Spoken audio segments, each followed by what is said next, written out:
Over the past few months, we've been bringing you the story of the federal government's affordable housing stimulus project that is now sending people broke. In 2009, Housing New South Wales was provided with almost $2 billion to build thousands of affordable social housing units. But 2 years on, many of these government building projects are still unfinished, and the small builders subcontracted to construct the projects are out of pocket to the tune of millions of dollars. Following 730's report 2 weeks ago into the plight of subcontractors burnt by the now-defunct building company Pearl, the O'Farrell government launched an investigation into Housing New South Wales. Sounds like good news. But this week in Wollongong, the subcontractors were dealt the biggest blow yet, and the fight is only just beginning. Caro Meldrum-Hanna reports. Personally, I think that we take this fence down and make this site more open, so more people can see what's going on here, and make it unsafe, so they've got to do something about it. Outside this building site in the heart of the Illawarra, an army is amassing. Call the police. Call the police. Go, ring them. I want to be on camera. Move away. Get out of the way. I don't want to be on camera, okay? Get out of the way. These building subcontractors are among hundreds of victims of the latest stimulus package disaster. I'm appalled at the fact that regardless of who's in power, that this matter isn't fixed. Government set the rules, and this, as far as we're concerned, is a government job. These government jobs were part of the nation-building stimulus package, created and designed by the federal government 2 years ago and administered by Housing New South Wales under the now-deposed Keneally government. The goal was to build thousands of public housing homes for the state's needy, homeless and elderly, while at the same time reinvigorating the struggling building and construction industry hit hard during the financial crisis.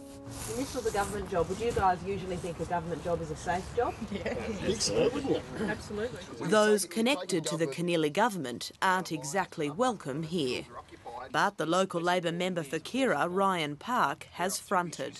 And I apologise in the way this has been handled from a government's perspective, but I am trying my best to try and somehow get this resolved going forward. If some of these contractors don't get the money that they're owed from here, but we could end up in these. We could be wanting these public housing soon. We're going to lose our houses. You know, there's a contractor here. How much are you owed, Pip? 300,000.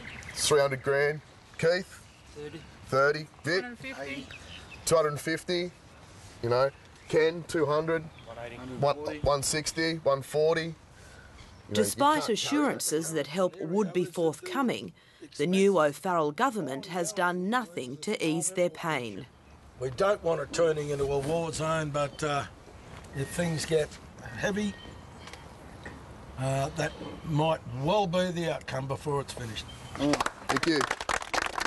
To understand why these subcontractors have reached boiling point, you have to go back to the very beginning, when the small office fit-out company they were engaged to work for, Pearl Proprietary Limited, won tens of millions of housing stimulus projects from the New South Wales Labor government.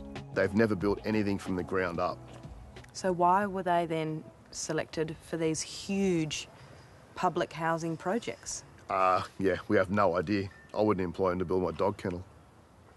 I've been told by a senior government employee who deals with tenders on a regular basis that if the conditions of tendering that were put to Department of Housing from Pearl came before him when he was assessing a tender, Pearl would have been dropped out straight away.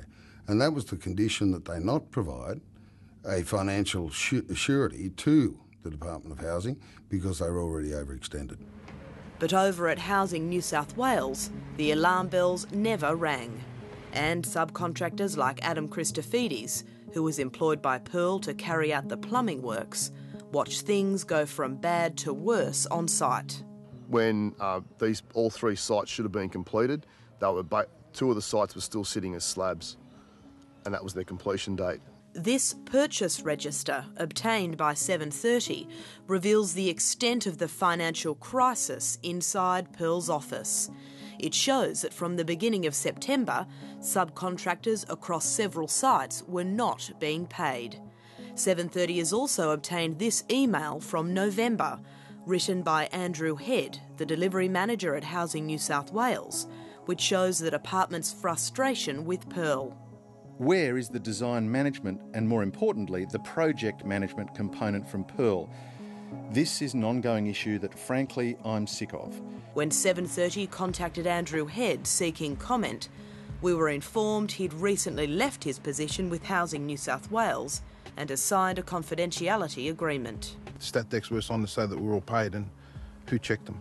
They knew they were going broke, and they still encouraged these workers to carry on working. You know, they go broke, and they knew they weren't going to pay us. Then when the bills were going in and no payments came in early January, end of December, we were advised in the first or second week of January that Pearl had put itself into voluntary administration. Since then, these building sites, once holding so much promise, sit derelict and are falling into disrepair. But the Pearl sites aren't the only ones. Around New South Wales, there are at least 57 affordable housing stimulus sites sitting incomplete, adding up to cumulative delays of 26 years and costing overruns of more than $12 million. How much have you been burnt? $299,074. Subcontractor Pip Burnett from Coffs Harbour is at a complete loss. Were you reassured that the O'Farrell government would help you? Yes. That they would fix up this mess? Yep, absolutely. In what form did that reassurance or promise take? That once they got in, they would have the power and they would just fix the whole thing. They didn't say how, they just said, we will fix it. What have they done? Nothing. The final blow for Pearl subcontractors came 7 days ago, when local builder Ken Tuggerell was told his proposal to complete the works and re-engage the original subcontractors had been rejected by Minister Greg Pearce. He wasn't given any reasons. Was the price too high? I don't think so, no. And none of that money in the prices that you put forward to government included some to compensate the subcontractors?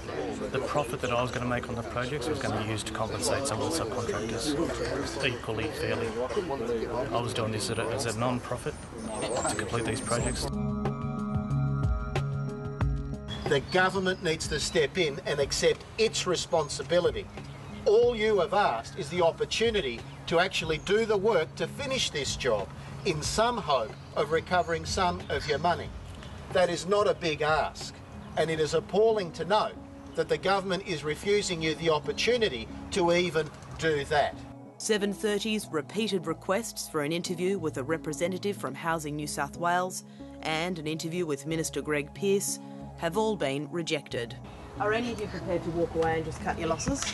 No. Write the money off? No chance. Oh, that's what they're hoping for. They'll hope that the subbies and that and the workers here will give up and say, that's it, fellas, we're wasting our time. But all the people here are determined, and unless these blokes get on these jobs, they won't be finished. It's as simple as that.